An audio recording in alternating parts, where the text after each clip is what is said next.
All right, what's up guys? Welcome back to the channel. Hope you guys are having a great day. So today is finally the day. Last night I actually did get a call about my Infiniti Q50 Redsport 400. It was actually found. There was an arrest. We're actually gonna go ahead and go through what they were charged with. But first, if you guys are actually new here, if you guys don't know, we actually did have a Q50 Redsport 400. I used to love that car. I was super happy with it, but it was actually stolen a couple months ago. And I genuinely believed we were never gonna see that car again. But today we're actually gonna go ahead and go to the tow yard and see it.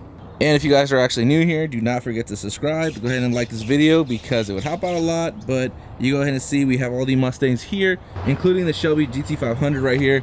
But a little bit of the backstory, the Q50 was actually parked right over there. We actually had a party here and we pretty much had to make room, so we parked the car on that side. And that was a huge mistake because when I came out the next morning, I saw glass and the car was gone. And because there's actually a chance that we'll actually bring the car back, we got the boy right here in the boat. We're gonna go ahead and hop in here and we'll see if we bring it back or not. But I have no idea on how the car's condition is. And some of the charges that they were charged with kind of scare me. So we'll go over those right now though. All right, so we actually just pulled up to the tow yard, but before we actually go in there and we see my reaction, because I have no idea what the condition of the car is. Honestly, again, some of these charges kind of scare me and I'll tell you which one specifically. But with that being said, let's actually go ahead and look at what they were charged with. So this person was actually arrested here in Fresno. So the car from when it was stolen, the guy apparently that actually did the actual stealing part actually got arrested for evading, and he actually ended up doing some other stuff that actually got him thrown in jail. But before that, I was actually able to follow the person all the way through to where they posted the car for sale. They sold the car for like $2,000 or $2,500, something like that. And shortly after that, that's when they actually ended up getting arrested. So the car was stolen. The initial person that stole the car was no longer in possession of it, basically, right? So I'll go ahead and read the charges themselves, but we have a charge of a stolen vehicle. We also have a charge of receiving stolen property / motor vehicle. We have possession of burglary tools, possession of assault weapon, large capacity magazine, another possession of assault weapon, another possession of a stolen vehicle, another possession of stolen property / motor vehicle.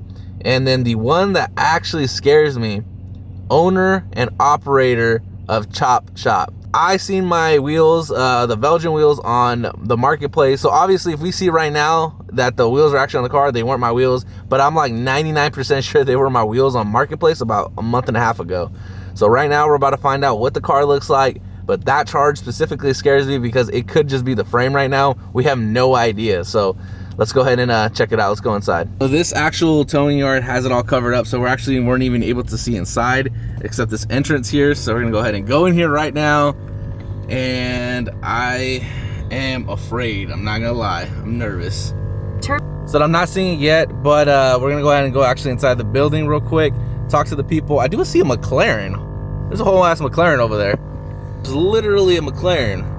That's crazy. So go ahead and see right now. All right, so because technically the insurance already has written the check, technically the car is actually belongs to the insurance now. However, they usually give you the opportunity to buy it back, but they already picked it up from the tow yard. I honestly thought they were gonna let it sit here for a little bit, but they did not. Literally got the call last night, and they picked it up this morning. We got here 30 minutes after they opened. Apparently they were here at 8 a.m.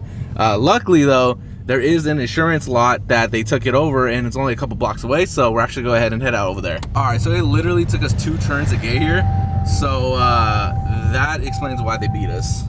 So unfortunately, I'm actually back home right now. Turns out this process is 10 times harder than I initially thought it was gonna be, because like I said, I got a call from PD basically saying they got the car, so we could go ahead and go take a look at it. And as you saw, once we actually got there, we actually went to a different place because they already had picked it up. And once I actually entered that lot where they stored for the insurance, at that point, you can't even enter in there. And I tried talking to the adjuster. I tried going through the whole process, tried talking to everyone I possibly could, but you're unable to enter there because of a safety precaution at that point. So basically, it's on the insurance to let me go in there, but they didn't want to let me go because they don't know what's going on with the car. It just got delivered. There could be drugs. And honestly, I just had planned just to look at the car visually. Didn't want to really touch it or anything like that, but they didn't even let that slide. However, they did say they're going to send me some pictures. I did get an email right now. I haven't opened it yet, so we're actually going to go ahead and open it up right now and just see a little bit of what we can see at least. I am definitely hoping that the pictures are good and there's a lot to look at, but we'll go ahead and see. I'm opening up the email right now, and I will be posting the pictures here so that way you guys can see as well. So the first one, it looks like it's the interior. We're gonna go one by one.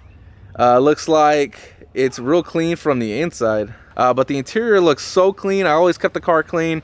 It looks like they actually didn't trash it from at least the first picture. But let's go ahead and continue looking here. So I'm gonna scroll to the second one, and it is on support, man. So you can go ahead and see they actually took the wheels off. Bumpers kind of ripped off. That's unfortunate. It looks like the diffuser's ripped off. Looks like they were literally stripping it right there. That's real sad to see. Looks like there's a fake plate on there. Obviously my plate's not there. It was the Jake Q50. That thing is long gone, I'm sure. And if you actually look closely, it looks like there is no exhaust either, just on the bottom there. All right, let's scroll down to the next one. So it looks like the front bumper's there. Looks like headlights and everything's actually there. They actually didn't take much off. I'm actually really surprised. Looks like the actual RedSport brakes are still there as well. So again, it looks like they were just starting to strip it. Well, not really much to see on this one. Car looks actually pretty intact. It just looks like it's on jacks. And then from this angle, broken window. That's where they broke in. That's how they got in. You go ahead and see that. Again, bumper hanging off. Diffuser just hanging there as well. Oh wow, on this angle you can actually see the spoiler. They tried to rip it off and it looks like they just broke it off completely. So it looks like that got destroyed. All right, let's go ahead and see what we got. And we got one last one from the other side. I definitely want to know if the motor's still in there. They also said the trunk was closed, so they haven't taken any pictures from the inside yet to see if there's anything in the trunk left. Now, like I said, although this isn't actually the way I actually wanted to see the car, we wanted to see it in person. However, we'll take what we can actually get. With that being said, that is the Q50 Redsport 400. It doesn't look too bad, complete honesty. However, I don't see myself buying that back, to be honest with you, because they trashed that car when it came to how they were driving it. I'm sure you guys have always heard the saying, drive it like you stole it. They did steal it, so they drove it like crazy.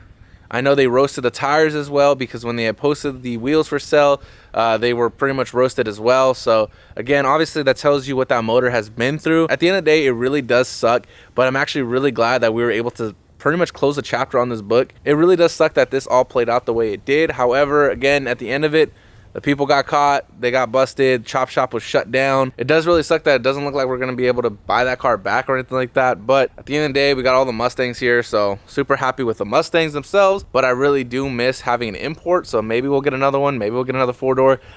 Maybe we'll get a Euro. Been thinking about a BMW for a while, so maybe we'll finally jump on that. I actually did end the last update video thinking that was gonna be the final update when it came to the Q50.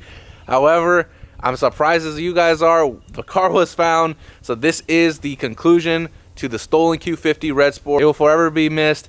RIP. I'll go ahead and put the VIN number in the description, so maybe one day if someone ends up buying it at Copar or whatever the case is, y'all can see the story behind it. I really don't think we're gonna go ahead and make any more videos around this. So at the end of the day, if I do get some more pictures, some more clips or whatever, I'll probably end up throwing them on Instagram. So follow me on there if you're not yet. Follow me on it.